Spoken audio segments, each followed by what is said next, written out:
तर पब्लिक सकाळी लवकरच उठलं, क्रेटिन वगैरे घेऊन घेतलं आणि निघलो बसस्टॉपकडे. बसस्टॉपकडे जाऊन एडिट वगैरे करून घेतलं आणि निघलो आता जिमकडे. जिममध्ये तलाव होता, तलाव वगैरे खोलला आणि जिममध्ये गेलो. वर्कआउट वगैरे चालू केला, वर्कआउट वगैरे केला. नंतर निघलो आता घराकडे जाण्यासाठी आणि शिवा पण होता सोबत. तर आज होता आपला दुसरा पेपर आणि आज आपण पेपर करूनच डायरेक्ट चंद्रपूरला जाणार होतो. म्हणून बॅग वगैरे पॅक केली आणि आलो गोंडपिपरीत.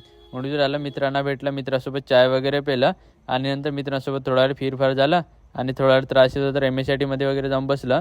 नंतर मग पार्टनर आला तर कॉलेजमध्ये गेला, पण कोणीच नव्हते. मग गोंडपिपरीच्या बसस्टॉपवर आला, थोडा वेळ बसलं, ती मित्राची वाट पाहत. मित्र वगैरे आला, मग या दलिंदरांसोबत निघलो कॉलेजकडे जाण्यासाठी. मग हॉल तिकीट वगैरे काढला आणि पेपर पण झाला आणि पेपरमध्ये आज आपली तब्येत पण बिघडली होती.